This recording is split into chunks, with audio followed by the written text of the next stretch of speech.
we'll definitely get to the Shawn Porter interview. This is Tyson Fury, and this is him talking to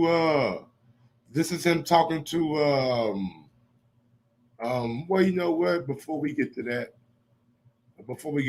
let's go ahead and get to this. Heavyweight Championship of the World on the line.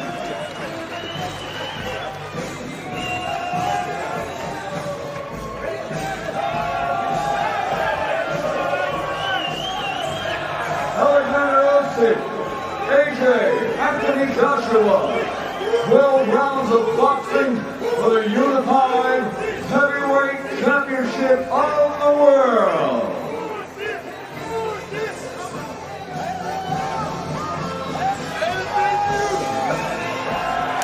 Live from online, airing from Action Boxing, live on the Dome, live on Sky Sports Box Office. Very, very, very respectable press conference. AJ's coming in at around 240. Usyk is, I believe they said Usyk is like 221. So both guys seem to. I think Usyk is the heaviest he's ever been in his career, and AJ is about 2 or 3 pounds bigger than the Andy Ruiz fight. AJ is slightly lighter than the last fight, but heavier than the Andy Ruiz Jr. rematch. Usyk, heaviest of his career, 4 pounds heavier than his last fight versus Derek Chisora. So, all right, man, I'm gonna just give y'all the breakdown on it, man. I think Anthony Joshua goes out here and stops Usyk between rounds 7 and 12. I believe AJ get a stop between rounds 7 and 12. I know Usyk is a good boxer. He's got good movement. I just think that him having being the heaviest of his career, we got to see how that plays out in the long run over 12 rounds. And AJ, man, AJ is just AJ, man. AJ is one of the best knockout punchers that we have in the game. AJ is simply one of the best heavyweights out there right now. And I don't see Usyk coming in and disrupting anything that AJ has going on. I think AJ gets this guy up out of here. I don't think Usyk sees the 12th round bell. And yeah, man, AJ is just simply one of the best heavyweight boxers out there. And Usyk ain't proved it on the heavyweight level yet. Usyk ain't proved it on the heavyweight level yet. Now, maybe Usyk comes in and he's better than every other boxer that AJ fought at heavyweight.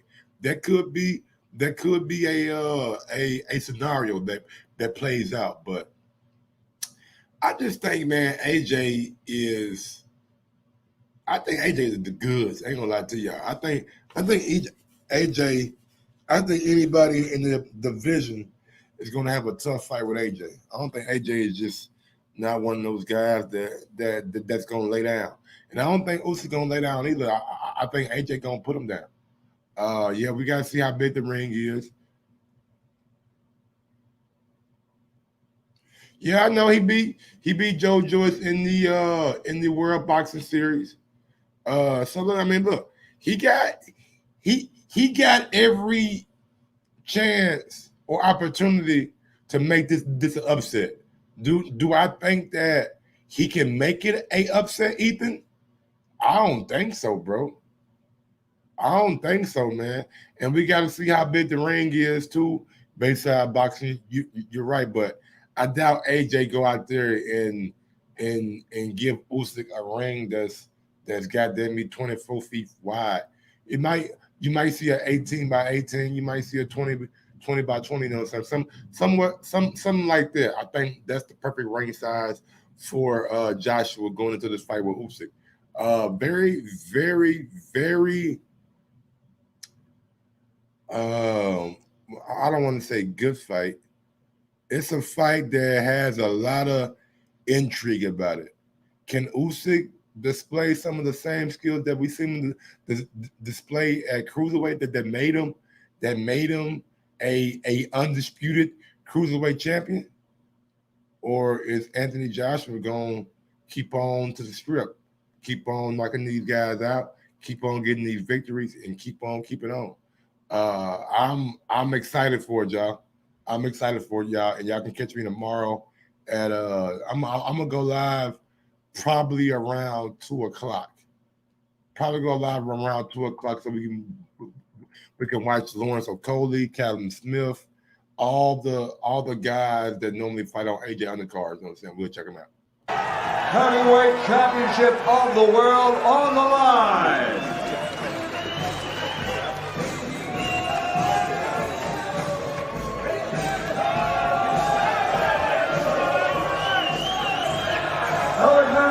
AJ Anthony Joshua. 12 rounds of boxing for the unified heavyweight championship of the world.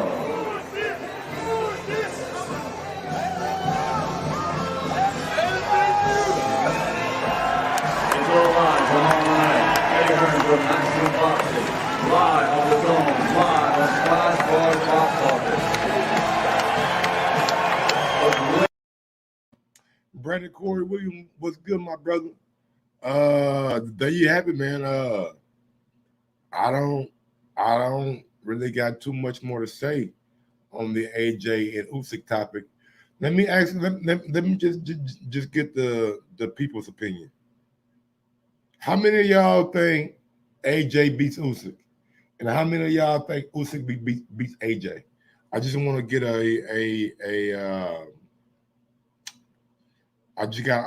I want to get a good number. Who thinks AJ wins and who thinks Usyk wins? Help me out, Brandon Corey Williams, Ethan Fresh, Bayside Boxing. Who y'all got tomorrow, man?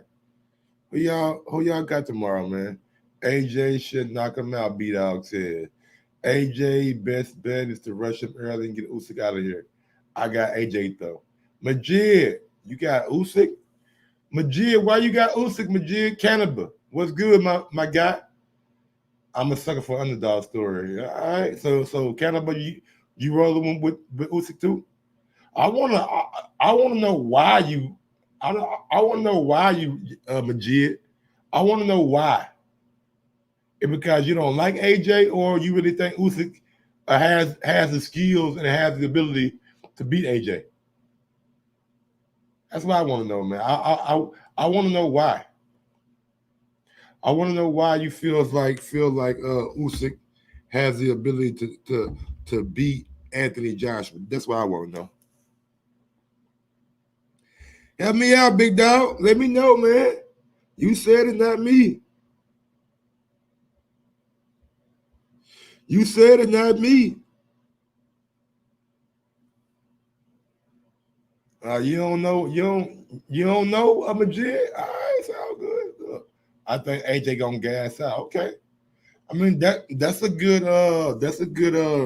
statement. I mean, we seen AJ have problems with his stamina in the past. So AJ gassing out. I mean, I just think that if you are on the level AJ has been on for the last 3 or 4 years, then you know what you are deficient in. And hopefully AJ is working on that stamina. He's working on doing some different breathing exercises. You know what I'm saying? I just don't want stamina to be a problem for AJ for the rest of his career. When we know, if we know, y'all got to know that he knows that stamina is not his strong suit. So he should be doing everything in his power to make sure that his stamina is better. The fans corner says AJ. Okay. Salute Ace Retro was good. But AJ should get it done. I think AJ can get it done. I do. How many of y'all gonna be watching this fight tomorrow at 5 o'clock in the daytime on a Saturday in the United States.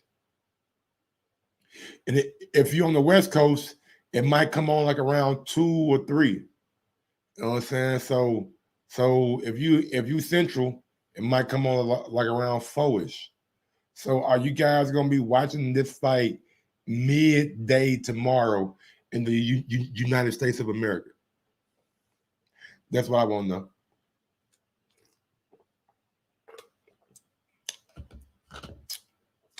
I'll be working, probably miss it. B-Dog, as long as you tune into Mike on Sports, you'll never miss it. You'll never miss it, Big Dog. I'll be tuned in before I go to work. All right. Andrew Charles said, I'm watching for sure. Respect it. All right. So look, I mean, that's the beauty of boxing fans, man. We find a way.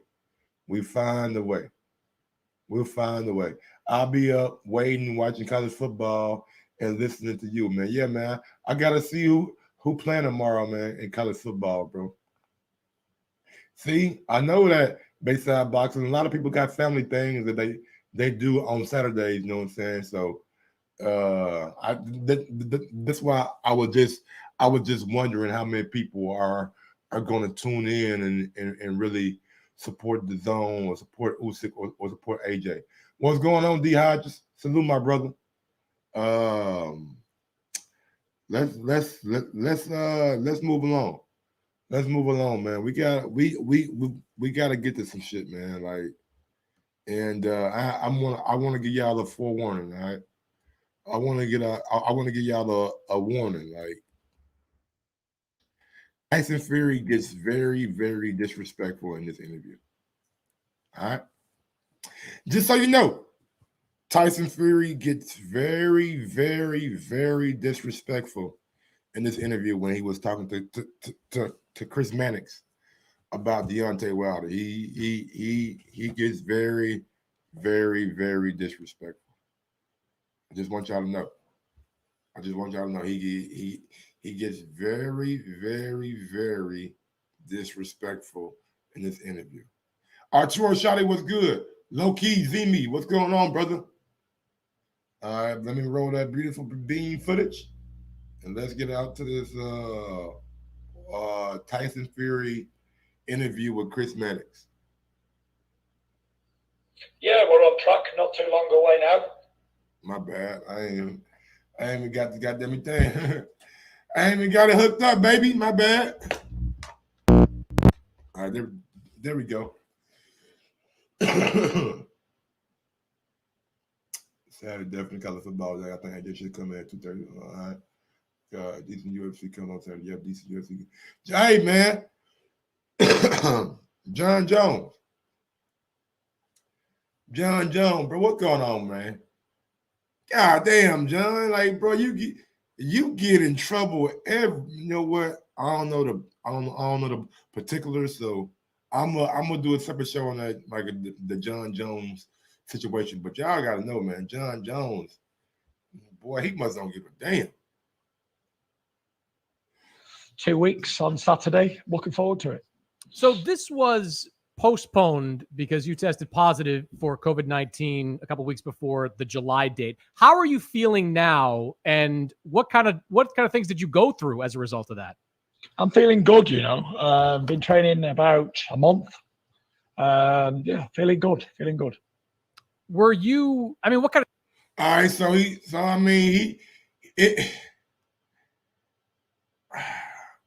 he asked him about the COVID-19, but he really didn't answer the COVID-19. You know what I'm saying?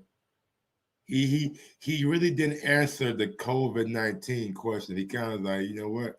Yeah, I've been training for about a month now. I feel good. Feel good. I mean, man, I don't know. I'll let y'all interpret it however y'all want to interpret that, but he seemed not to be wanting to answer any questions about the COVID-19 shit. What kind of symptoms did you have to deal with? I've had COVID twice now. So I had it once back in maybe April or May of 2020, I'm going to say. Mm-hmm. And then I had it recently. So it was the first time was worse than the second time, but all the same, not a good thing to have. It's happened before, of course, where All right, so and we found out yesterday, right? And we found out yesterday that Tyson Fury was not 100% vaccinated. We found out that Tyson Fury was not 100% vaccinated. He said he was going to wait till after the Wilder trilogy to get fully vaccinated because he doesn't know how the shot is going to make him feel going into the trilogy fight. Just telling y'all what he told Boxing Scene. He is not going to be fully vaccinated until after the Deontay Wilder fight. So we know with COVID, we know that a lot of these fights get postponed due to guys having COVID and due to guys not being vaccinated. So just saying. For Miami, I was in my Las Vegas for a month, for Miami for a month, pre-training camp, and I was out every night mingling with everybody at pool parties, just everything. I was in shopping centers, bars, restaurants, hotels. Just there was no masks, nothing, and I didn't get it. And then I was in training camp, locked down, and come down with it with 2 weeks to go. So quite crazy, but what can you do? Shit happens. The man said he was in Vegas. He was goddamn me. He was in Florida, and he ain't wear no mask, he ain't do nothing. You know what? I'm just gonna be out. All right. Maybe by doing that, you brought it back to the training camp with you. Because sometimes COVID symptoms can take a little time to show. You know what I'm saying? It can take a little time to like show or whatever. So this guy Fury, man, he just out here. He pretty much out here raw dogging. If you ain't being vaccinated and you don't wear a mask, you pretty much out here raw dogging the air. You know what I'm saying? You pretty much out here raw dogging the air. A mask is no different from a condom. All right? A mask is no different from a condom. It's not 100% it's not 100% effective, but it greatly diminishes the chance of pregnancy or getting a STD. Now, a mask does the same thing. A mask gives you protection from getting COVID, or it gives you, though that mask don't work. All right, man, y'all see, man, y'all be listening to, y'all are too much Donald Trump, my nigga. Like y'all gotta stop that, bro. Hey, masks do help. Masks can help you. I'd rather breathe. All right, you gonna, you know what? I got that mask here. Fuck these niggas, man. Shit, my mask. Niggas out here raw dogging air and shit. Mm-hmm. Yeah. I don't trust y'all niggas, man. I don't trust Neil Sinclair. I don't trust goddamn Canada. You know what I'm saying? Y'all might have that shit. Y'all might have that shit, man. I can't be talking to y'all. You know what I'm saying? Y'all might have that shit, man. Fuck you talking about?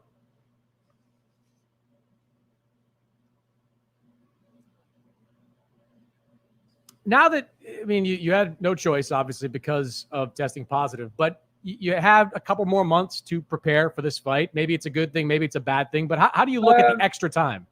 I didn't use it. I took a month off after I got COVID because I'd been in training camp, say 3 months before that. So I was already ready to go.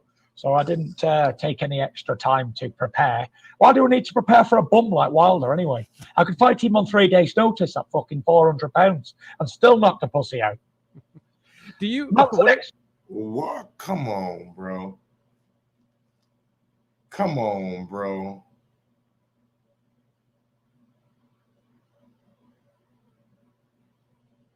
Come on, bro. You calling man a bum? Hold on, man. Hold on, Fury. Hold on, bro. Hold on. Hey, bro. We ain't doing that, man. I told y'all, man. This guy Fury get really disrespectful in this interview. He gets real disrespectful in this interview. Prepare. Why do we need to prepare for a bum like Wilder anyway? I could fight him on 3 days' notice at fucking £400 and still knock the pussy out. Why do I need to prepare for a bum like Wilder anyway? I can come in at 400 pounds on 3 days' notice and still knock him out. Those are big words.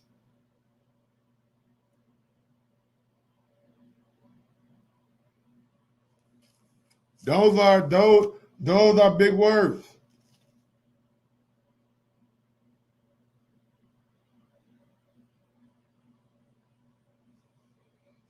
I don't know, man. Do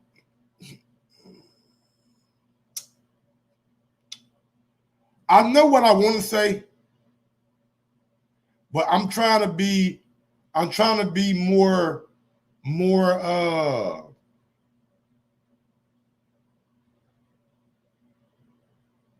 I'm trying to be less vulgar with my words. You know what I'm saying? I'm trying to be less vulgar with my words. But man, Fury, it's gonna be hell to pay. It's gonna be hell to pay, man. It's gonna be hell to pay, Fury. Trust me. You gotta, Fury, you gotta live up to everything you've been saying. And I can't wait till Wilder can get in the ring with you so you can live up to what you've been saying, buddy. Let me see you go out there and do what you did last time. I swear to God. I don't think it's gonna happen. Swear to God. Do you? That's an excuse maker. Piece of shit bum fuckstick. That's what Wilder is. I don't even know if you can swear on this fucking and still knock the pussy out. What do you call that man? Call him a bum? A what? Hold on. Hold on. What did he say? Do you? That's an excuse maker. Piece of shit bum fuckstick. That's what Wilder is. I don't even know if you can swear on this fucking interview. You can. A piece of shit bum fuckstick. What the fuck is that? What is an F stick? What is that? I mean, I've never heard of somebody say F stick. I have not. I haven't. I mean, that's a new cuss word to me. That's a new cuss word to me. I don't know, like bum fuck stick. Oh, all right. I'm going all out. What lie has he told lately that's bothered you? I don't watch interviews. I don't do social media and I don't watch interviews. So I can't get any negative stuff or any bullshit stories. So whatever comes out of Deontay Wilder's mouth is, of the last couple of years, been absolute dog shit. So, crazy times. I'd hate to be Deontay Wilder right now. He's mentally unstable. And when I put that final nail in his coffin in 2 weeks' time, it's retirement. Bye-bye, bitch Wilder. So he called him mentally unstable. I haven't seen anything from Deontay Wilder that makes me think Deontay is mentally unstable. He's not the one coming to a press conference with his shirt off. He's not the one wearing suits with no goddamn shirt under the suit. He's not the one out here going to Florida and going to Nevada not wearing a mask. He's not the one out here who's lying about being vaccinated. Wilder is doing none of that. Wilder is doing none of that. My bad. My bad, y'all. He. It's like Wilder is not the one out here making any kind of. I don't know, man. I don't even know what to say. Put that stuff in the kitchen, baby. Hand me a drink though. You okay? They put both of our stuff in the bag, so Do you think? How many straw? Whatever you gotta do it, and just put my stuff on the stove. Thank you, baby. Yeah, man. So my bad.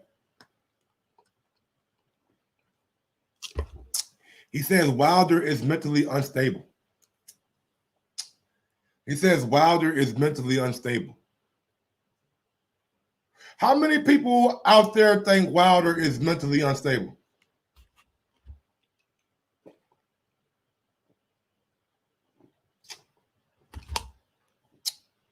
How many of y'all think Wilder is mentally unstable?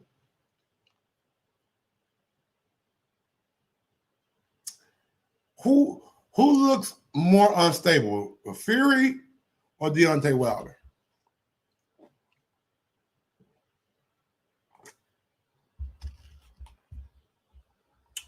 Who looks more unstable, Fury or Deontay Wilder? I've seen Deontay do interviews over the past week. He doesn't look depressed. He doesn't look anything.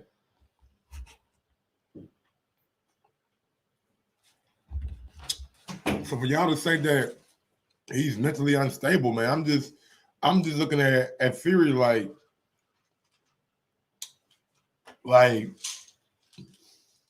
if anybody looked that way, it's you. If anybody looks that way, Fury is you. It's not Deontay. It's not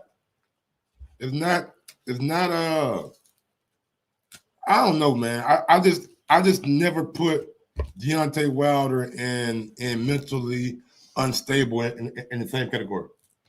Can I go? All right. Y'all give me like 30 seconds, man. I'm about to walk my girlfriend outside. So y'all give me a little second. I'll be right back, man. Sorry about that, but y'all know what it is. Gotta do what we gotta do. Gotta be a perfect gentleman, man. Happy wife, happy life. You know what I'm saying? Happy wife, happy life. I'll be right back. Give me a minute and a half. So about 90 seconds. Put my mask on. Unlike Fury, I am responsible.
yeah. Hold your fucking horses.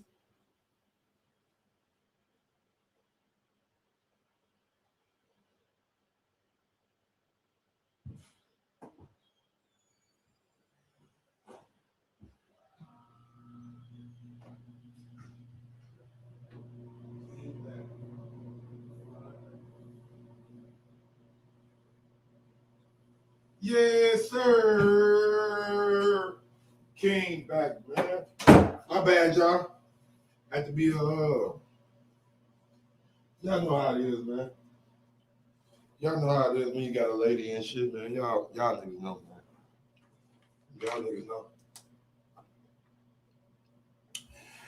All right, man. Back to this motherfucking interview. Let's get it, man. But I really don't think Wilder has any kind of mental problems going on. I really don't. That maybe Fury does, but I don't think Wilder has any kind of mental issues going on. All right, here we go. He used to be a gladiator. He used to be Bomb Squad, Bronze Bomber, the knockout man.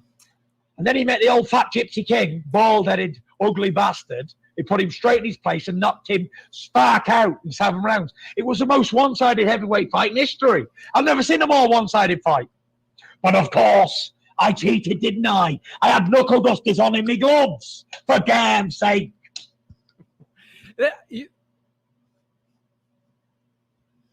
This dude, man. This dude swear he swear he goddamn me just King Kong. He swear he is, man. Like, bro, man, look. That's why you sitting back laughing and shit, Fear. You know you got away with some bullshit. You know you got away with some bullshit, bro. You know you got away with some bullshit, man. And that's why you laughing and smiling and making all these goddamn things and shit. Cause you know what happened, man. I mean, he has basically accused you of being maybe the worst cheater in boxing history. Yeah. I mean, how do you feel about that? I don't give a fuck because mentally unstable. Take out on his face when I see him. This time. Damn. This is like this is savage Fury right here. I don't give a damn. I'm gonna take my fist out on his face when I see him. Nigga, just make sure you live up to those words, Fury. Make sure you live up to those words, big dog. I really want to see you live up to what you're saying. Cause I really think it's gonna be night and day from the second fight to the third fight. It's not gonna look like the second fight at all. I think it's gonna be night and day. He high off something. He high off something. I know. I would like to please double check my gloves for knuckle dusters and knives before the fight, because I have a terrible tendency for sticking 2 dusters on each hand before fights. It's terrible. Did that surprise you though? Because you guys seemed like you were on kind of good terms after the first fight, where there was some respect there, and then after the second, he kind of goes all in on this conspiracy theory that you were manipulating your gloves and loading your gloves. I heard that did I have metal objects in the gloves at one stage? Egg weights. Is this like a spoof? Is this like a spoof? Like Chris Mannix, man. Look, man. I mean, look. The accusations are out there. All right. The accusations are out there, but I'm not living in the past, bro. If he had egg weights in his glove or he didn't have egg weights in his gloves, all that shit don't matter now, man. All that shit, everything that's been said has been said. It don't matter now, bro. You gotta fight Deontay Wilder come October 9th. And let's see if all this bravado, all this shit talking, all this all this fun and game shit, it's still gonna be there come October 9th. Yeah. Egg weights, and then what else? I think I took my fist out the glove Yes. during the fight and somehow managed to get it back in without anybody noticing. Not sure if that's even possible unless you're Houdini. But then again, who knows? I might be Houdini. When you can put a one-sided beat down on an undefeated heavyweight champion like I did, then I must be Houdini. You told every This guy, he is living all this shit up. He is living this shit up, man. He is enjoying this shit too. I just can't wait till October 9th where Wilder can knock that fucking smile, knock that laughter right out of your big ass. Hope Wilder knock that shit right out of you, big dog. Cause it, man, it is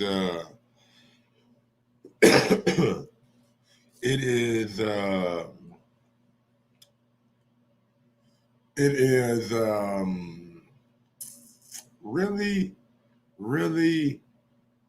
it kind of pisses me off, right? It's kind of pissing me off because you have a guy who is what's the word I'm looking for? He is making light of what happened. Now, even if you don't think Fury has something in his gloves, you gotta admit his gloves look funny. Warren Williams, I ain't crying. You ain't seen a fucking tear come out my eye. I ain't crying. But it's like he's making light of what happened, and to me, that ain't cool, man. That ain't cool. everyone that would listen during that What last happened? fight week. And I was there, and I'll be honest with you, Tyson, I've covered you a lot over the years, going back to your, the Steve Cunningham fight in the U.S. I didn't really believe you. I thought you were kind of playing a head game with Wilder, but you went out there and did exactly that. Do you have the same mindset going into this fight? Yes, for sure. My mindset is knock him out. There's no two ways about it. I'm as fit as a fiddle. I'm 270 pounds. I'm 6'9" tall, and I can fight all day. So there's nothing else that I want to do apart from smash him into next week. And if he's there and he wants a battle royale, get stuck into it, let's do it. He thought he was going to fight a boxing guy who's going to move around the ring and get a points decision in America, but we all know that's not really possible, don't we? So, when you're a foreign fighter fighting overseas and you're fighting their champion, you got to put a beat down on that bitch. Because if you don't, you're going home with an L on your record. Or you. Wow. This nigga Fury is talking like he is a fucking savage. Mike, hear it in your voice. You making excuses for a grown man. He lost, get over it. He's going to lose again. AJ make no excuses for there 6 months after Wilder went to hide in the fight shit. I don't know what you're saying, Warren Williams. I don't know what you mean. I'm making excuses for a grown man. When did I make excuses for him? I said Fury won. I told you Fury won. I told you that. I mean, I literally sit here and told you that. Now Wilder said he got to get it back in blood. I respect that. I just want to see Fury have that same energy after the fight. But Wilder was injured, making excuses about his suit. All this. Did I bring up the suit? Warren Williams, how long have you been watching me, bro? Like, hold on, man. How long have you been watching me, Warren Williams? Huh? How long have you been watching me, Warren Williams?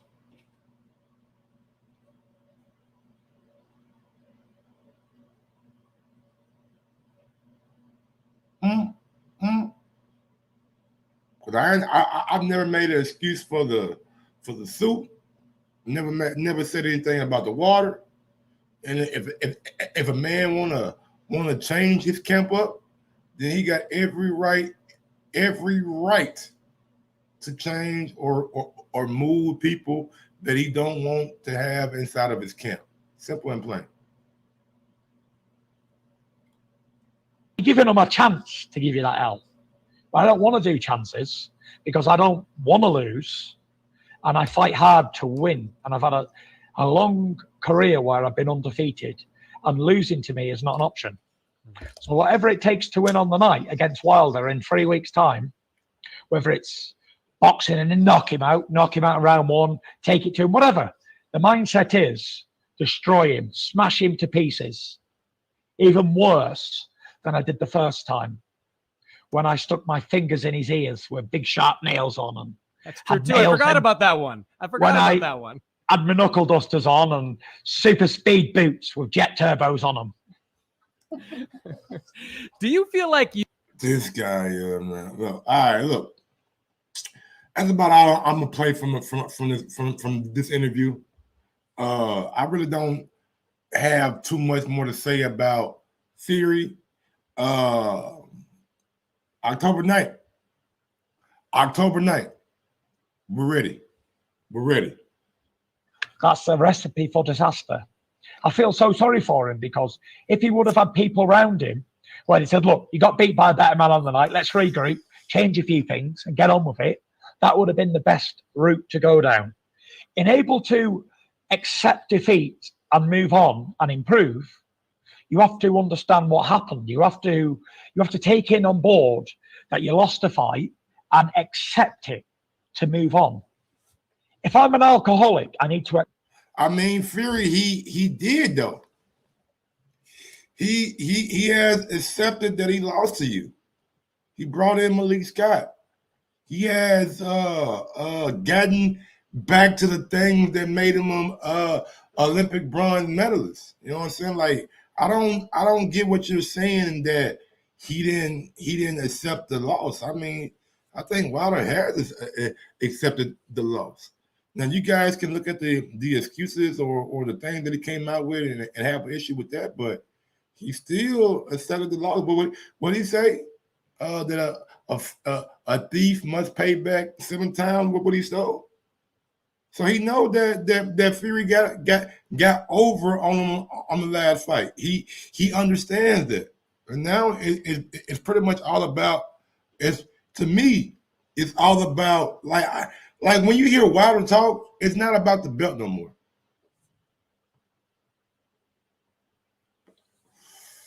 It's not about the belt no more. He could care less about that belt.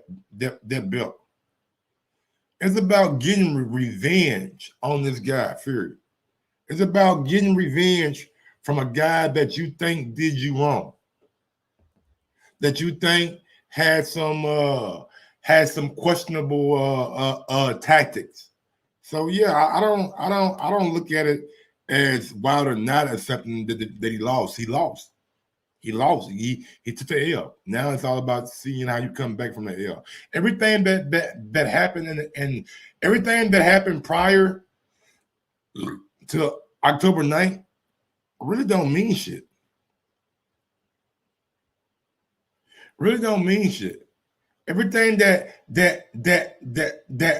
happened don't mean nothing. October 9th is the day that we see if Fury is the better fighter, or with Wilder's new training and new trainer, will he propel himself in being the better fighter?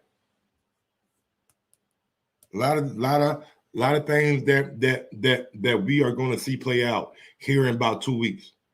I'll ask anyway. He's got a new group of people around him. Malik Scott. He just brought in Don House, who has been saying he's going to be more of a boxer in this fight. Are you expecting anything different from Deontay Wilder? It doesn't really matter because Deontay Wilder's Deontay Wilder. He can't become somebody else. He's always going to be who he is. So it doesn't matter if you take Angelo Dundee, Emmanuel Stewart, Ray Arcel, Eddie Futch, bring them all back and let him train Deontay Wilder. He can't beat the Gypsy King. There's not a possible chance that he can beat me. He's always got a puncher's chance because you could always walk onto a big punch. But barring that, he can't win. It's not about what training you're in. What y'all think? What y'all think? Is Fury right?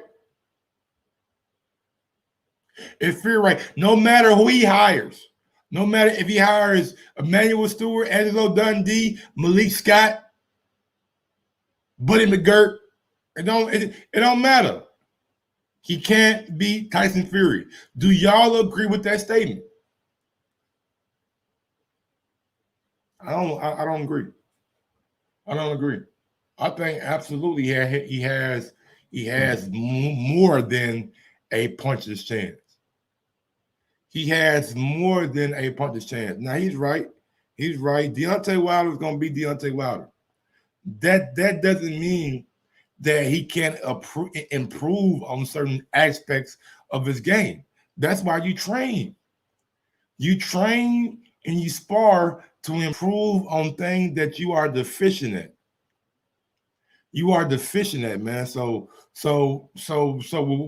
with that being said, I don't agree that Wilder can't do anything new or he's not going to be able to add anything on top of what he got.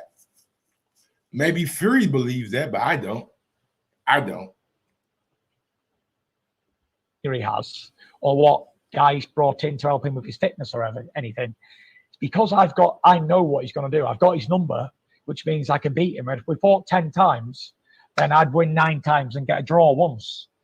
So that's how it works. Oh, it's like your namesake once said. Wasn't bad. He had a 44-0 record. Mm-hmm. It was like, this is a good way to be. So I'm looking forward to see what they do with him. Like, are they going to make him more of a boxer? Are they going to make him more susceptible to being knocked out quicker? I don't know. But we're going to find out in a couple of weeks anyway. So tune in. Have you got you came out in a throne. All right, y'all. That's the Fury interview. Yeah, man, look. I think honestly, man, when you think about it, enough has been said, man. Enough of going back and forth. We'll have a conclusion to this saga come October 9th. Whether if you're Team Fury, Team Wilder, it doesn't matter. It don't matter. Come 2 more weeks from now. Come 2 weeks from Saturday. 2 weeks from Saturday. You will have the answers that you need. You'll have the answers that you need. You'll know whether Fury versus Joshua is going to be or Fury versus Usyk or Fury versus Joshua winner is going to be one, or maybe we'll get damn Brandon Corey. We gonna wheel him out in a wheelchair. Goddamn. Or does Deontay Wilder put himself back into that mix? And like let's be real.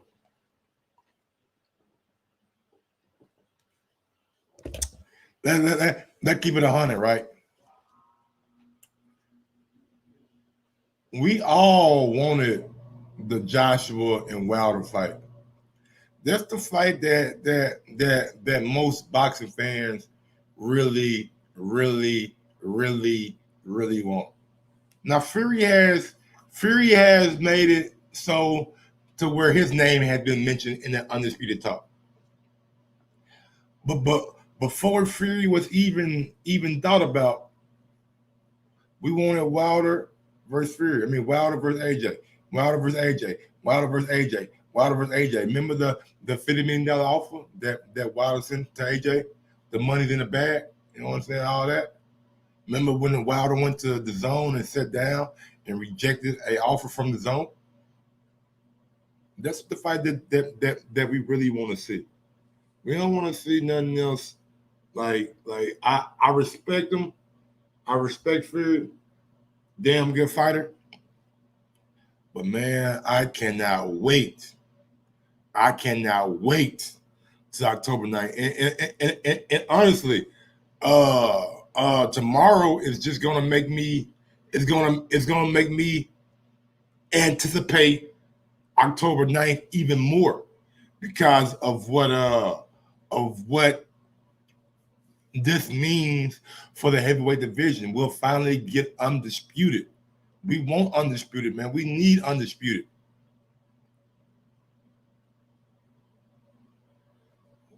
In the state of boxing, two-time. What are you talking about, bro?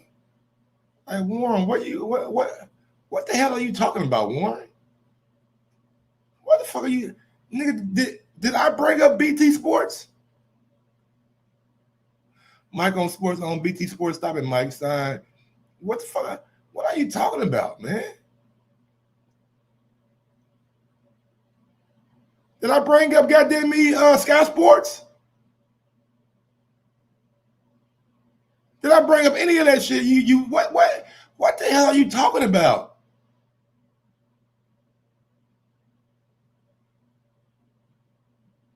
Jesus Christ. Like, I ain't said shit about BT Sports or Sky Sports or Anthony Joshua network dealings. I ain't said nothing about that.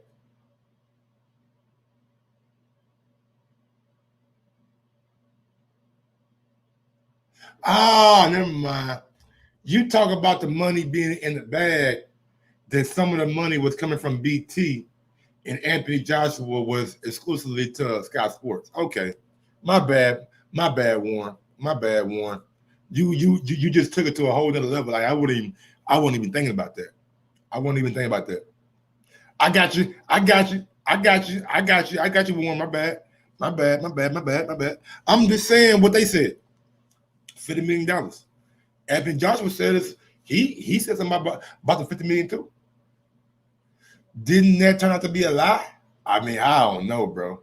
I don't know. I just Welterweight champion. Take for that. Here we go. You'll be taking on Terrence Crawford, a fight that. All right, next up, man. We got Shawn Porter talking about Terrence Crawford, and we're gonna see what Shawn had to say about my guy Bud Crawford, man. Let's see. Showtime, Shawn Porter. He's on the State of Boxing with Bernardo Osuna, Timothy Bradley, and Mike Coppins. You know what I'm saying? No Andre Ward today. No Andre Ward today. Trying to figure out why, but I don't know.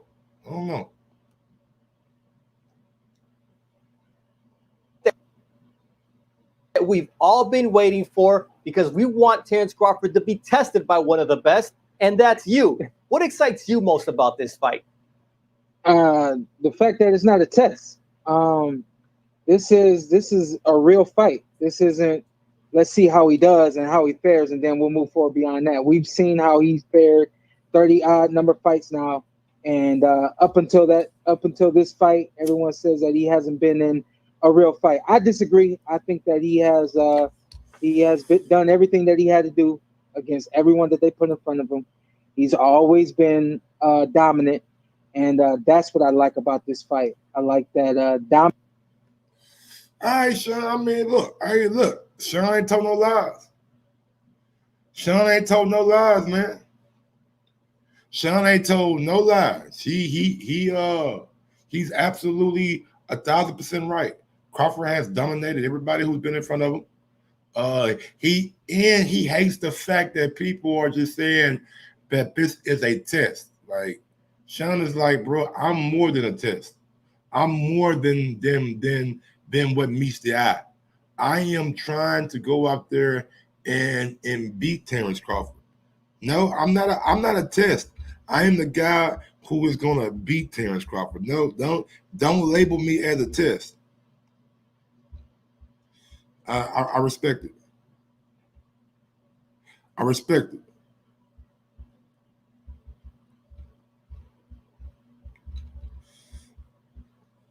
I respect it. Real shit. Dominance meets dominance, and this is going to be the fight of the year. You've backed down from nobody. You've faced the best in the division, and that makes you a throwback fighter. So where would you place Terrence Crawford going into this fight based on the other guys you've been in against? He's the elite of the elite. So for me, I don't look at records. I don't look at. Only thing I look at is what you do and how you do it. The dude is a dynamite athlete. He's got speed. He can use the ring. Fights from both sides, which is pretty cool. And he shows power in his fights against his opponents. You know what I mean? So to me, he is the elite of the elite. Hey, Shawn Porter ain't told no lies, man. I mean, it ain't Terrence Crawford the elite of the elite? Ain't Terrence Crawford the elite of the elite? Ain't he? Ain't he?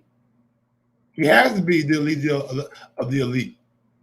He has to be. He is one of the absolute best fighters that we have in the sport of boxing.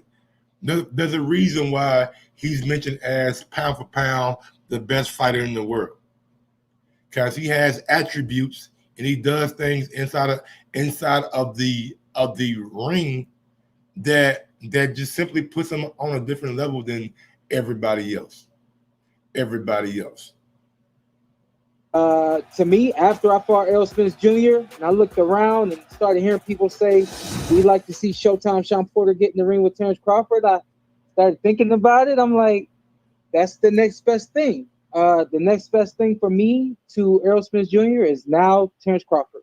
And I can't wait for it. November 20th. I know y'all hear it all the time, but this time it's real. It can't come soon enough. I ain't gonna lie to y'all. Now, hey, it's about to get real funny, man. This is about to get real funny, man. Bro, I look, Tim Bradley is a funny ass dude. I don't. Hey, man, Tim ain't got no chill. None.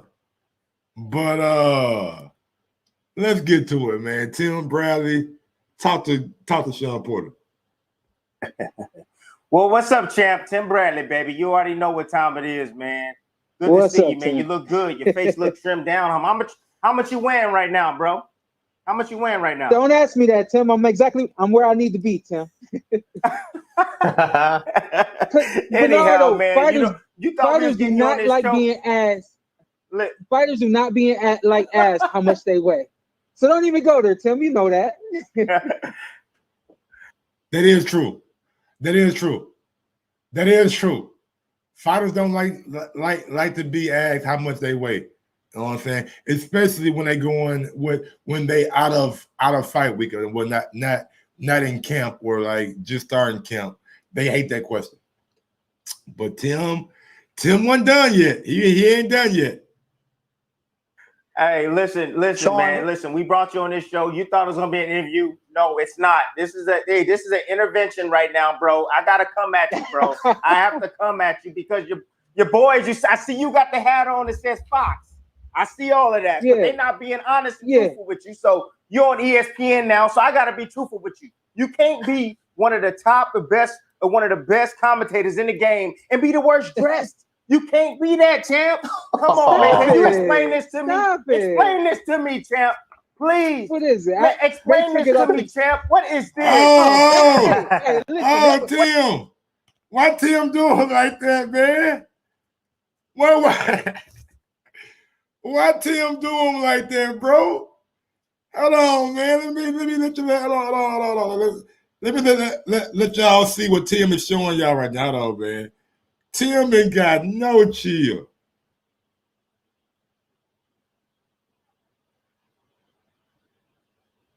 Tim ain't got no chill, man. He said, bro, you can't be one of the best boxing analysts and be the worst dressed nigga. Oh man, see, Tim been online. Tim been online. Tim been on Twitter. He been on YouTube. He done seen what folks said what folks said about him. Like, man, my guy R&V. R&V. Every time R&V see Shawn Porter do anytime R&V see him do any kind of like commentary, R&V be like, man, what the hell Shawn got on? What the hell Shawn got on? What the hell Shawn got on, man? Like that's R&V though. That's R&V. I swear to God. Ask Ams. If Ams out there in the chat, ask him. Every time Shawn Porter goes on any kind of analyst job or whatever, R&V ain't got no chill. And Tim ain't got no chill either. What is That was a this, night for champ? me to go viral. That's You look that's like what a that is. leprechaun. A night for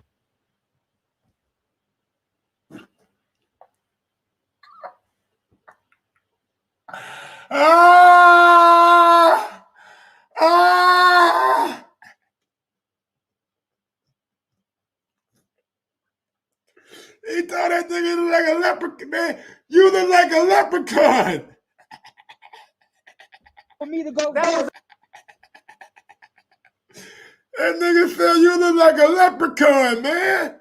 Come on, bro. Hold on, man. You can't make this kind of stuff up, man. Man, what is wrong with Tim Bradley, bro? What's wrong with Tim? Timmy, you look like a leprechaun. I was hold on, Tim. Hold on, nigga. We gotta fight, nigga. Where you at, Tim? I'm coming to see you. We gotta fight. We gotta fight, dog. We gotta fight, homie. Where you at, Tim? No. Tim gotta come. Tim gotta see me. Tim gotta see me. You ain't finna call me a fucking leprechaun on national TV, on national television. You ain't finna call me no nigga. You out your mind. Man, explain this to me, champ. What is this? Oh, hey, listen, What is that was this, a night champ? for me to go viral. You look like a leprechaun. A night for me to go viral. That was a leprechaun, man. Come Hey, on. Now, what is this? I pulled it off. What is this? You look like you got a tablecloth on. Come on now. That's a tablecloth. I wasn't sitting next to you on that one, was I? What are you doing here? I wasn't sitting next to you on that one, was I?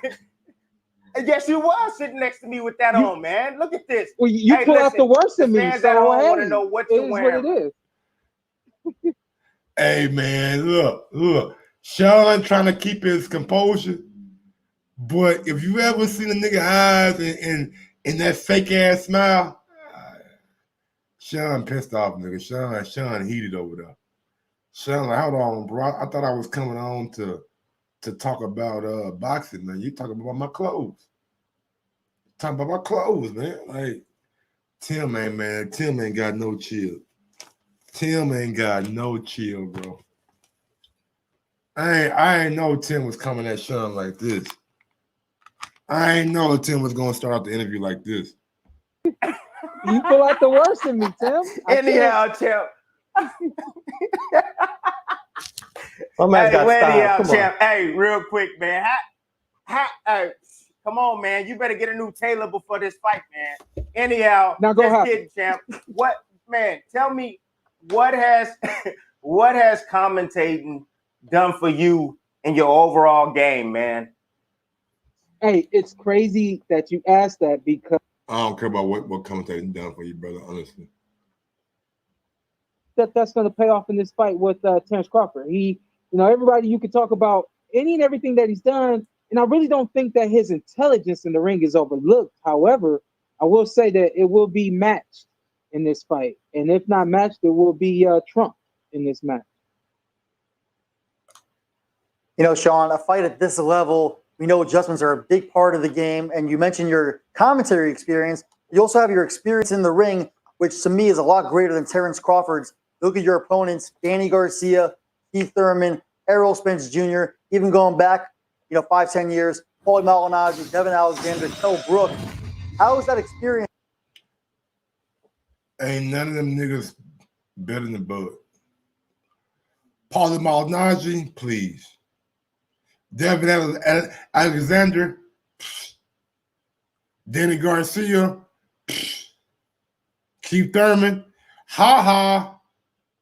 Errol Spence might be the only person that can, and I don't even think Earl as good as Bud is. That's just my personal opinion. And none of them dudes might come to name on the level of Bud. And y'all gonna see that, man. Y'all gonna so everybody gives Shawn this credit for having one of the best resumes, he'll fight anybody and everybody. After Bud beat the shit out of Shawn, please give Bud that same credit y'all been giving Shawn. Please give Bud that same credit y'all been giving Shawn. I don't want to hear, oh, he 5-7-4. Give me about 5 more minutes, then I'm going to open up the phone line. Give me about 5 more minutes, 5-7-4, then I'm going to open up the phone lines. And if you got something you want to say, anybody can come on and give me your opinion about what's going on. But I just want to get to this interview first. I just want y'all to give Bud the same amount of credit y'all give Shawn. Give Bud the same. Oh, Bud, a great fighter now, man. Shawn beat everybody. Nah, man. Give Bud that same credit, man. It's going to help you against Terrence Crawford, who hasn't faced that level of opposition. No, it helps. Tim knows that preparation is key. Y'all say Bud ain't faced that level of opposition. Has Shawn faced the level of opposition that's going to be coming to the ring on November 20th?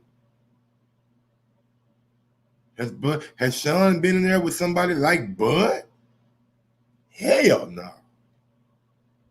So you can prepare for as you can prepare, work as hard as you want to work in the gym, and I'm a firm believer in that. I'm a believer that the fight is pretty much 50% of it is won in the gym in your preparation. However, the fights, they get you prepared for something that may happen in the future fight. And I really do think that every fight for me has happened on time. Everything has happened for a reason. And I think that I've gone through some things in the ring that Terrence Crawford hasn't gone through yet. And I think that it remains to be seen, of course, but I feel that in the moment, there's going to be moments that my experience is going to pay. Yeah, I can agree with that. There's gonna be moments in the fights that Shawn, but it's like Bud done been in 15 straight championship fights. 15 straight championship fights. He has not been in a fight that ain't been for a championship since like 2014. Like Bud has championship level experience that maybe Shawn doesn't have. You know what I'm saying? Like Bud has been in there for what? It's been a long time. And being on that kind of stage, knowing what's at stake, I just think Bud's gonna remind everybody why they had him number one pound for pound for a while. Pay some big dividends for me against Terrence Crawford. Basically, Terrence Crawford is a name you wanted because you already faced everybody else there was to face on the elite level at 147, Shawn, but it's no secret that you weren't his top choice from the PBC stable to be fighting this year. So how do you capitalize on not being his top choice, but being the guy that's going to be in the ring against him? Yeah, I capitalized on the fact that the WBO made this a mandatory match. It's no secret that he and I are friends. We haven't spoken in a while, so I don't know how good of friends we are now. So I'm just saying that to say at one point in time I didn't care to fight him because I said, hey, that's a good dude and he's a friend of mine. If we fight, I want it to be because it's something that we decided to do. And he ain't lying, man. I told y'all this last week or whenever I told y'all this. Like, if I got to give anybody credit for getting this fight made, it's the WBO. They made him mandatory, and they gave him a favorable split to where it's gonna be hard for him to like say no. It's gonna be hard for him to like say no. So I'm looking at the WBO, and I'm telling them thank you, man. WBO, y'all did it. Y'all did what needed to be done. Y'all make sure that y'all looked out for the fans, and y'all made this fight. I gotta give a lot of credit to the WBO and what the WBO done did. All right, man, let's get to it. Not because, you know, this or that promoter or this and that manager told us that we needed to fight. The long story short is, you know, some phone calls went unanswered and some text messages went unanswered. And the WBO made me the mandatory challenge for his belt. And they're my new best friends. I love them to death and back for creating this fight for me, because I got to the point where there was really no one else that I wanted to be in the ring with. Everybody talks about rematches, and my thing was I want to give fans big, exciting fights, and I want it to be brand new. I want every time you see me in the ring, I want you to be excited. I want you to have 100,000 possibilities of what could happen, and I didn't really want rematches. And so when I didn't want a rematch, it was like, well, he's the only guy out. All right, man. Oh, Shawn, be careful what you ask for. That's all I can say, brother. Be careful what you ask for. You wanted it, you got it. Now let's see what you do with it. Now look. How many of y'all think Shawn Porter gonna go win this fight? Real quick, just a quick show of people in the chat. Yes or no? How many people think Shawn Porter gonna win this fight?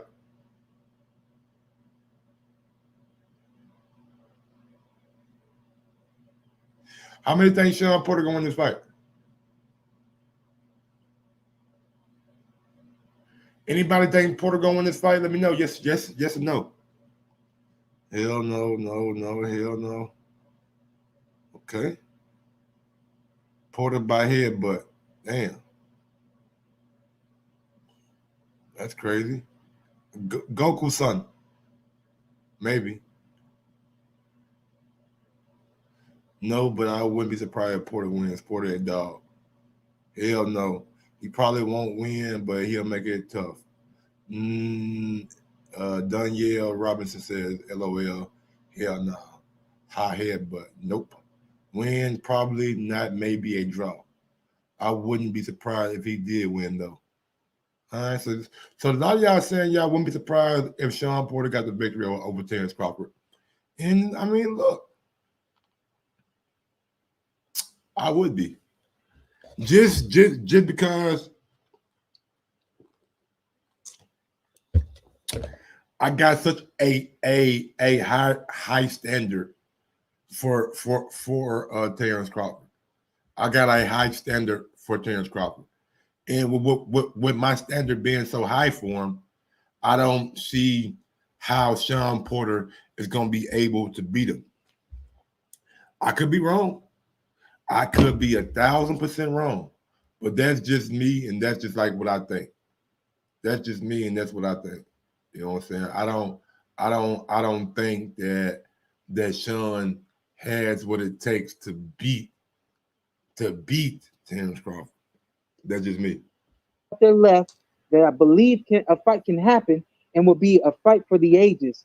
And that's why I wanted this fight. And then when the WBO did it, man, I sat back in my chair. I was actually in a hotel, and I sat back, man, and I just sat there smiling, man. I couldn't believe it, because another dream of mine was realized in that moment when I saw the tweet from the WBO. You know, Champ, you an analyst now. I mean, when you look at Crawford, is there anything missing? One. Two, what does Shawn Porter have that Crawford doesn't have? Great question by Tim Bradley. Great question by Tim Bradley. What if anything, what is Terrence Crawford missing? And what does Shawn Porter have that Bud Crawford does not have? I can't wait to hear his answer.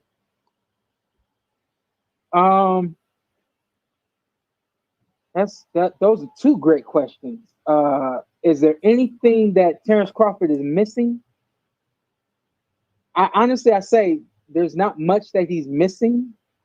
However, the opposition leads me into the answering your next question. What is it that Shawn Porter has? I have some things in my arsenal, some athleticism that I don't think he's dealt with, some speed and some quickness and some power, a combination of things. And here's the thing: I know how to use that combination. I know how to use it wisely. I know how to use it at the right points in time, whether it's speed, whether it's quickness, whether it's feints, whatever the movement, whatever it is. And I don't think that he's dealt with that. So, no, I don't think he's missing anything. However, I don't think that we've seen it all. And I don't think that we've been exposed to what he could be missing because he hasn't been in the ring with anyone like me. Period. Shawn, when you talk about things that you I can respect that answer. I can respect that. Shawn is right. We won't know until Bud gets in there, like against a guy like Shawn, or against a guy like Earl, or a guy like Keith Thurman or Ugas. We won't know.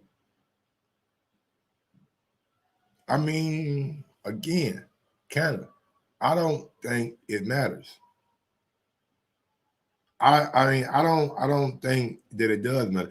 It, like, Shawn has to prove to me that it matters.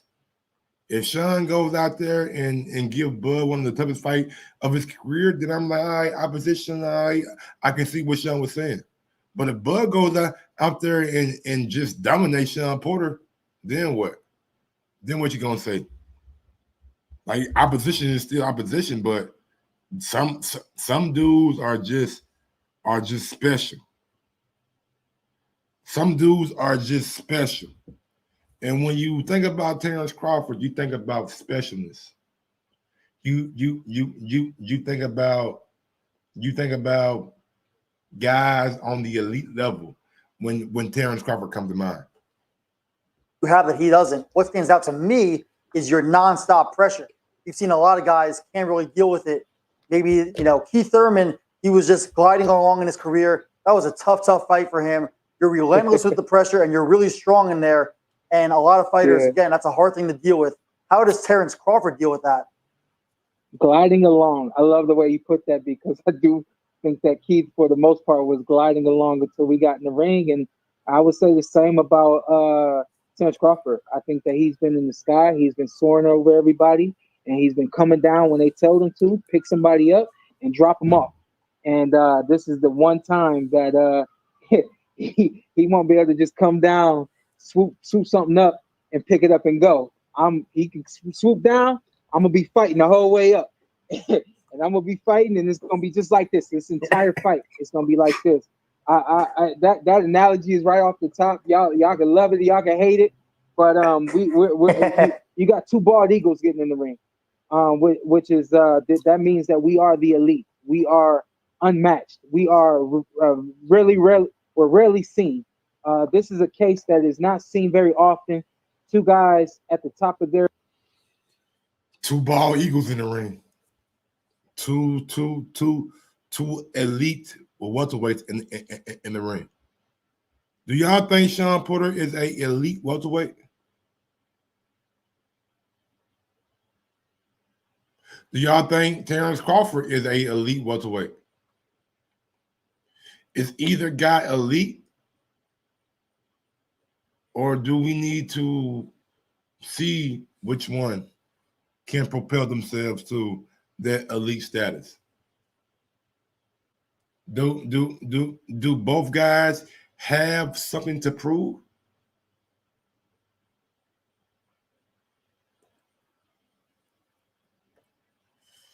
I believe Bud feels like the public thinks he has something to prove. I think Bud thinks the public believes he has something to prove. And with that being said, I think one of the most dangerous things you can do to Terrence Crawford is to give him added sense of motivation. And with Shawn Porter getting in the ring, I think Terrence Crawford is going to be motivated to really, really, really, really make a statement against Shawn Porter. Now it could backfire. He could be too dialed in or something like that, and Shawn Porter could possibly take advantage of that. But I think anytime we've seen Bud motivated, it ain't bode well for his opposition. The highlight of the careers right now. Both of us are in our primes, and I can't wait for the showdown, man. I'm gonna enjoy all this, all of the talking along the way, but man, fight night is when it all goes down. We can't wait either. And you know, in our conversations before and listening to you as an excellent broadcaster and commentator that you are, I know that you're as frustrated as fight fans are nowadays with the fact that everyone's more concerned about. You know what's interesting? Tim said I'm a throwback fighter, and I've been hearing that for years. So much so that I've even said it a few times myself. However, I do feel like this age does not hold a candle to the ages that we've seen before. You know, so I'm very humble in saying that I do look at myself as somewhat of a throwback fighter, but I gotta give all of the credit to my dad. My dad raised me with that type of mentality to always compete, to always be first, to always go after the challenge. What makes Shawn a throwback fighter though? I just think Shawn's a hard-nosed kind of guy. I mean, I don't know what makes him a throwback fighter because he want to fight everybody. I mean, a lot of guys want to fight everybody. Don't mean that they are a throwback fighter. I really don't like the term throwback fighter anyway.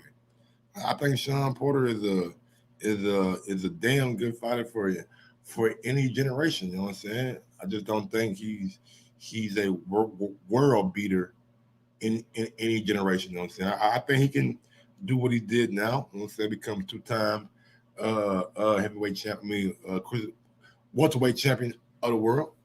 But other than that, do I think he could have a career that's like a Manny Pacquiao or Floyd Mayweather or Sugar Ray Leonard or Tommy Hearns? Nah. Shawn Porter, y'all got to think Shawn Porter been at 147. He been at 147 for like what? Been at 147 for like his whole career. You know what I'm saying? So I don't know, man. That's just me. And never shy away from it. I mean, it goes on and on and on. Everything that I am and who I become, I'm just an extension of my dad. My dad did not have it easy growing up. He didn't have it easy as an adult. He didn't have it easy raising myself and the rest of his children. And we've never had it easy through this entire career. And so it's like, why would I regress and do anything different now? If this is who I've been my entire life and it's worked to this point, I'm going to continue to do that until I'm done with this. When we signed with Heyman and PBC, he said, hey, as long as Shawn Porter is healthy, we'll put him in the ring. I'm healthy. Why take time off? I'm healthy. Why not take on the big challenges? I'm healthy. Why not fight the best of the best, compete with the best of the best, beat the best of the best?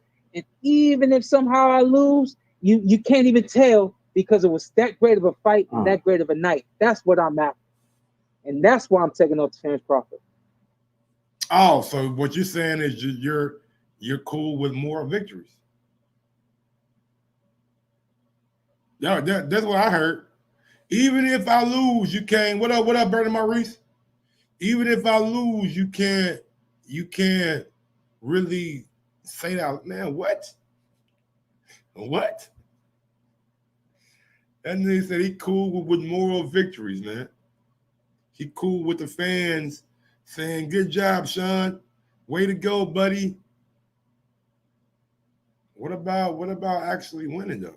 No, ain't that the objective? Ain't that? I mean, you'll never hear Bud say no shit like that. You'll never hear Bud say he cool with moral victories. He just want to give the fans a great fight. Now, nigga, at the end of the day, you want to win. You want to win because you know if you win, there's more money at the end of that rainbow. Oh, it's big money for the winner of this fight.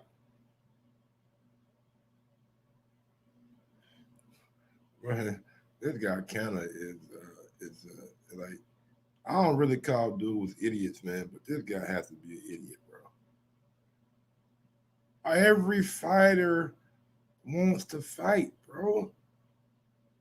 Every fighter, unless you're like Ryan Garcia or like Jojo Diaz, who don't want to fight Devin Haney, but that's beside the point.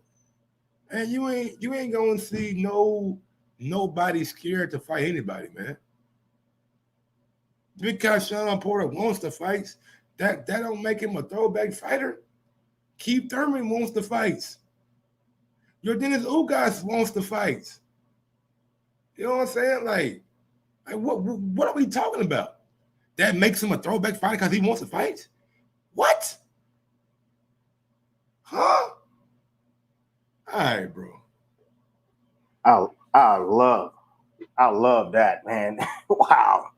Yeah, I wish more fighters was like you, champ. You and Terrence Bud Crawford. But anyhow, and then do you believe let me this say is the this too, biggest fight in your because career? let me say this too, because I know Bernardo said that a lot of fighters aren't like me. I really do think the stigma of fighters protecting their O's and fighters not willing to fight the best of the best, I think it's coming soon. I think that fighters are starting to change. I think we become more intelligent. We know how to handle things inside the ring, outside the ring a lot better, the business a lot better. We're starting to understand it much better.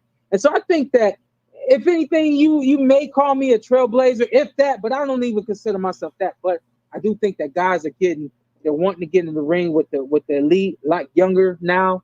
And I think that the boxing world's starting to give those guys their opportunities much sooner now. So I think that that's going to go away. I think that we're going to start to see the best fighting the best more consistently now. If that's the case, then shit. Lomachenko, he a throwback fighter. Anthony Joshua, a throwback fighter. Terrence Crawford, a throwback fighter. Canelo, a throwback fighter. Gabe Rosado, a throwback fighter. Gary Russell, a throwback fighter. Who else wanted that? Adrian Broner, a throwback fighter. Adrian Granados, a throwback fighter. Danny Garcia, a throwback fighter. Keith Thurman, a throwback fighter. Jamel Charlo was a throwback fighter. Gerard Ennis, a throwback fighter.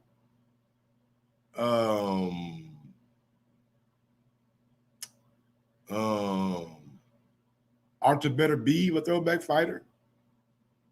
John Pascal, he a throwback. I mean, if we just talking about people wanting to fight, I mean, a lot of Devin Haney, a throwback fighter, a lot of dudes want to fight. To me, that don't make you a throwback fighter just because you want to fight somebody. What makes you a throwback fighter to me is how you go about your business. How you go about your business in the ring. Everybody can scream and say, we want it, I want it, they want it, she want it, he want it. All right, cool.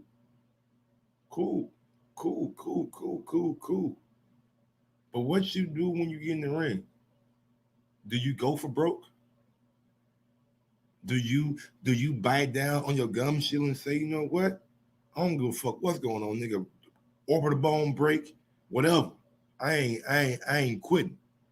In the words of my guy, a new way. You know what I'm saying? He ain't quit.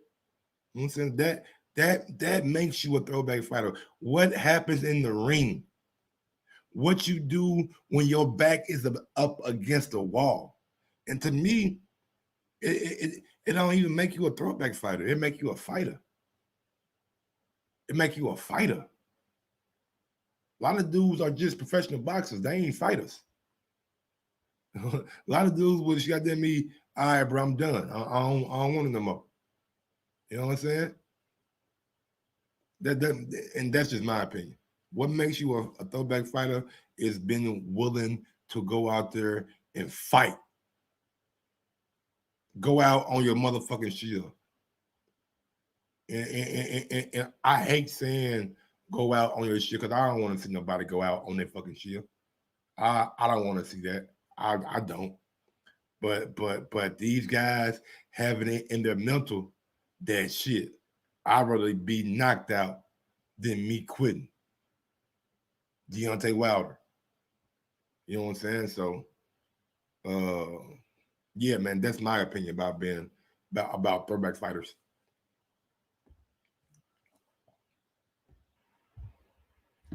Shawn, you're a two-time champion Champ. at 147 pounds. Champ, real quick. Cop, you gotta wait your turn, man. I got something for the champ, man. Where do you rank this fight?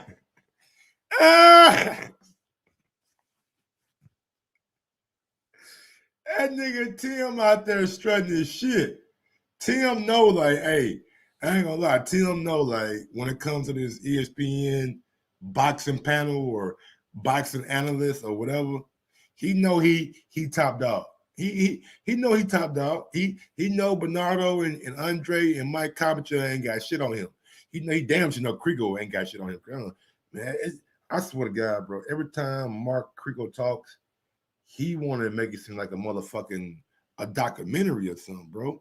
Bro, like we don't need no motherfucking backstory every time they ask you a question. Damn, Mark Kriegel, boy. I mean, you fought the best of the best. Where do you rank this fight, this particular fight, man? I really do think that every fight that I've had has got me ready for the next. And I rank this being the number one fight that I can have, or number one fight in my career. I think that even if we talk about so for Mella got you ready for Bud? Okay.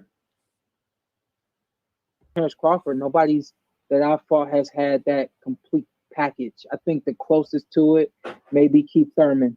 But and what I mean by the complete package is just overall being a smart fighter, a fast fighter, consistent with your game plan, consistent with making adjustments. Everything that Terrence Crawford has in terms of his ability to fight from both styles, the ability that he has to make adjustments like on the fly, in between rounds, things of that nature. His preparation for fights, I understand, is certainly second to none as well. So I really do think that this is the best fight for me at this moment. And I think it will be the best fight of my career. Okay. Lofty goals right there. Best fight of my career. And right now, it's the best fight for me at this moment. Yeah, man, that's pretty much it for the Shawn Porter interview, man. I think I don't know if Mike Coppinger has something to ask. Let's see. November 20th. What stands out to me is that as an amateur, and you were a top amateur. Hey, man, that all that amateur shit don't matter, Mike. You bring up amateur shit, man. Nigga, they professional though, bro. All that amateur shit don't matter. Fanboy Killer was good. Phone lines are open, man. 317-220-6995. We had the Tyson Fury interview. We gave our predictions on Joshua and Usyk, and also we had Shawn Porter interview reaction. So yeah, man, that's what we talking about today, man. 317-220-6995 is the number to call in if you want to call in. If not, then your boy Mike gonna get on down. For sure. Fury disrespect Wilder like he's supposed to be respectful to him. They're fighters, and Wilder has been spearing his name. What you want me to say, my nigga? It's just a title, bro, Joe. I mean, it's just the title to the show, my guy. I wasn't even thinking about it. You know what I'm saying? I'm just putting in the title what Fury did. Fury disrespected Wilder. It's all. What you want me to say, bro? Joe, like I don't know what you guys want me to say. Like, I'm just making a title for the show, and I'm just telling you what Fury did. So I'm supposed to like make it. I don't know what you want me to do, Joe. Like Joe, what you want me to do? Like what should have the title been, Joe? If that shouldn't, I mean, I don't know, Joe. Help me out. Joe talking about like Joe, like he mad at me or something. Like I made the title that title or something. Going out to 402. 402, talk to your boy. What's going on? Yo, what's up, Mike? What's good? It's Cannon, my nigga. What's up? What's going on, Cannon? Just finish typing and shit. Put my little job on hold real quick, so I can call in real quick. Appreciate it, my nigga. Don't get fired now. Fucking with Mike on sports now. We don't want you to get fired. Nah, nothing like that. Just that way act like you gotta take this something. Yeah, like I can't believe, I know you're a Crawford supporter, but damn, you be coming for my boy. What I say? Like, I mean, hold on. I mean, not my boy like that, but I'm just saying, like, you know what I'm saying? Like, I just be watching the whole division, and dude is solid. He's solid. He actually lives up to the moniker of actually fighting the fights. Everybody say they want the best fight. Yep. A man fights the best fight. Yep. He still gets shit on, but I'm just saying, damn. And of course, Fury. You want me to give him credit? Fury the king of shitting on a nigga. You want me to just go give him ahead. credit because he fighting dudes? Like at what point do we stop giving participation awards? You know what I'm saying? Like Shawn Porter, he got in there with everybody. I respect that. But I ain't gonna make him this world beater because I've seen him lose on 3 occasions. Okay, I see what you're saying. No, EJ. I'm not saying he a world beater. I'm not saying he the ultimate Hulk out here. I'm just saying, he follow up with getting in there with the best dudes and doing his best, whether that's win, lose, draw. Absolutely. And that's the throwback. That's all I'm saying. That qualifies as that has not qualify you as throwback. Marvin Hagler got in there. He lost with some. He beat a lot. He lost with some. Yeah. Did he not? Yeah, he did. That's the same fucking story. But that's all I'm saying. I think the way you go about your business in the ring is what makes you a throwback fighter. You know what I'm saying? Like what you like, you can fight everybody in the world. Like to me, I would say Gabe Rosado was more of a throwback fighter than Shawn Porter. We seen Gabe Rosado with goddamn a face full of blood and trunks bloody, and he still is willing to fight.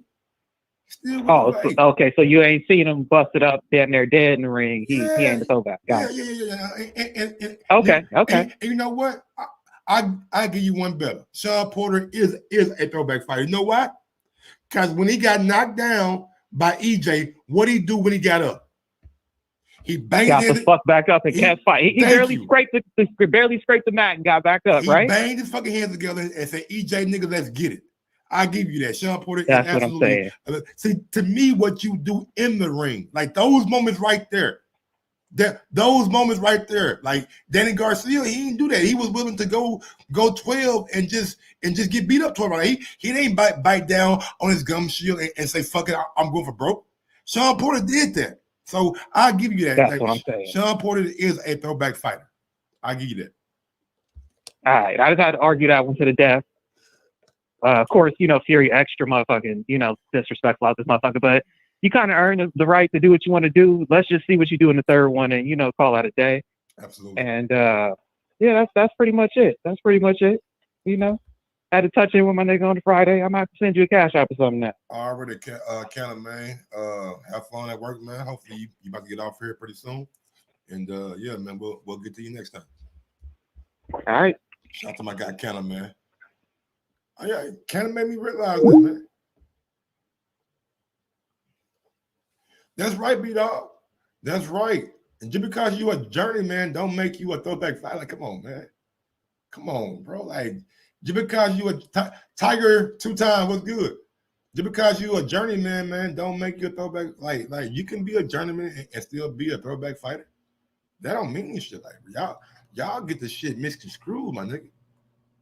I don't get like records and all that shit, man. That's everybody's not gonna be undefeated. You know what I'm saying? Everybody's not gonna have a perfect resume, a perfect whatever.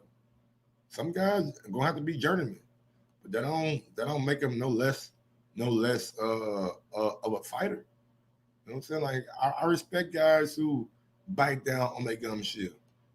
Like when you got guys who are not willing to do that, then questions start to arise about those guys. You know what I'm saying? This sounds ridiculous, Space Out. I watch your channel, may you do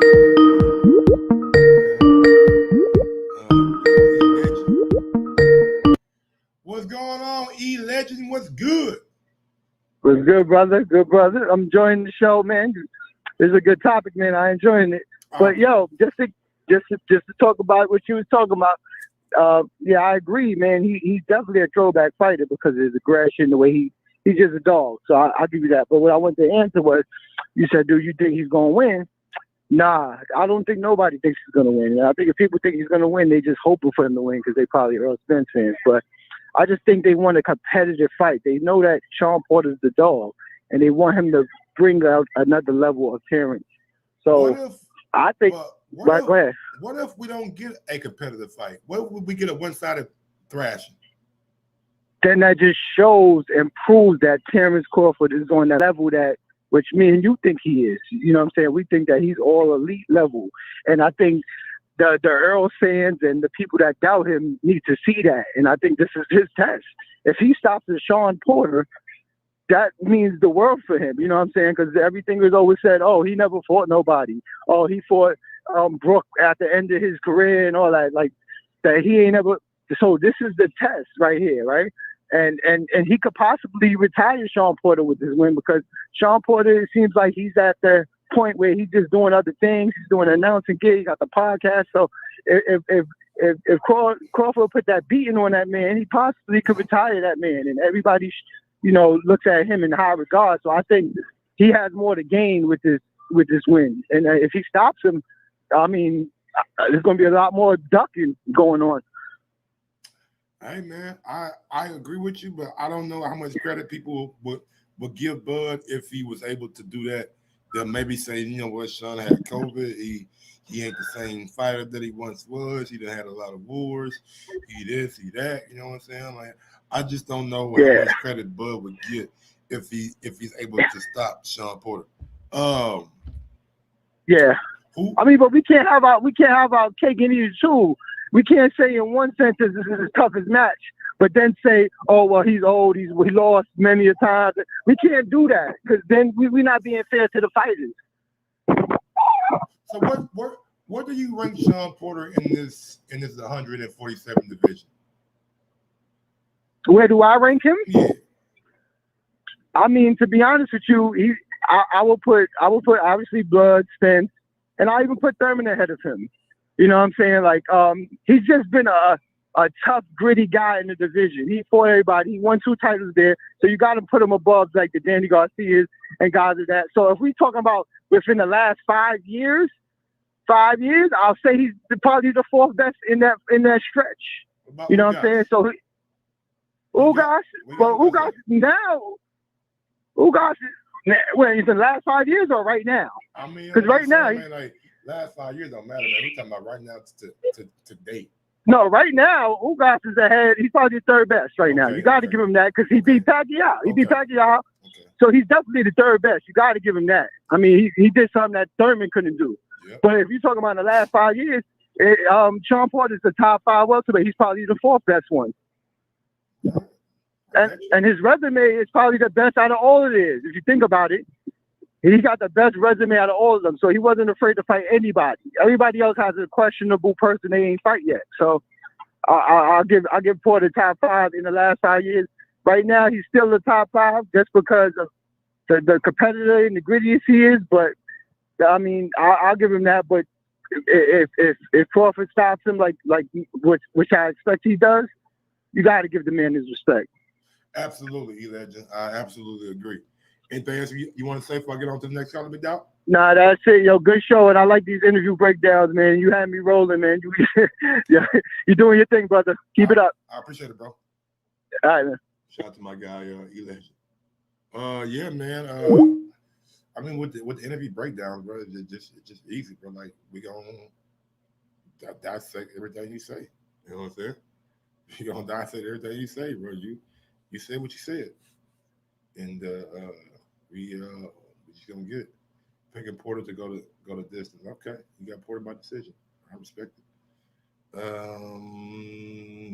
That's it for the day, man. 317-220-6995. Number to call in if you want to call in. If not, man, I'm gonna get on down, man. Get to the next one. Trying to figure out what time this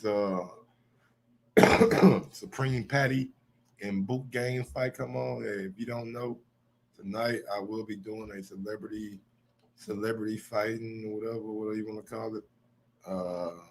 Boot Game versus Supreme Patty. Boot Game versus Supreme Patty, man. So we'll be doing that shit, man. Celebrity boxing match. I just want to laugh, honestly, bro. I need a good laugh. I just need a good laugh. So I'm gonna tune into this shit and I'm gonna laugh my ass off all night long. All night long. All night. All night. All night long. Yeah, I can't sing. One thing God didn't bless me with some good vocal cords. You know what I'm saying? I got these Jada Kiss raspy. You know what I'm saying? No, I can't even do it right. It's Kiss. I can't even do it, man. I don't know how Jada do that shit, bro. Salute to my nigga Jada Kiss, man. He a beast on that motherfucking microphone, bro. I might just go to listen to like Jada Kiss greatest hits, man. Yeah, I might put some Mad Men and go listen to Jada Kiss greatest hits, bro. Jada a beast, my nigga. I love his features, dog. He got some features with like Yo Gotti. That's hard as fuck. Yeah, man, Jada. Who the fuck is that? My bad, bro, Brandon. My bad. I was just trying it out, Brandon. I was just trying it out, man. My bad, B. B said, nigga, that ain't no fucking Jada Kiss, nigga. That's got that nigga Beta Kiss. Yeah, I agree. Khan did give more effort. Was trying, but I ain't in the fight game. So the fight can make great fight. Man, Khan quit, bro. Khan quit. Khan's a quitter. All right. We don't respect dudes who quit. I don't want to hear that shit, Khan. That nigga Khan's a quitter. And now he in Bomac camp. How you gonna quit, then go to the camp after the nigga beat you up? That's crazy. It's crazy. He got beat up, then he went to that camp. Like, hey man, train me to beat dudes up how y'all beat me up. Train me to beat dudes up how y'all beat me up. Train me to beat dudes up how y'all beat me up. You did. Yes, sir. All right, y'all. I'm out this thing, man. Y'all know what it is. Y'all know how I get down, and y'all know what I'm about. With that being said, salute to everybody out there in the chat. Salute to everybody out there in the show. I appreciate it, man. Mike on Sports, almost 2 hours in. Good retention today.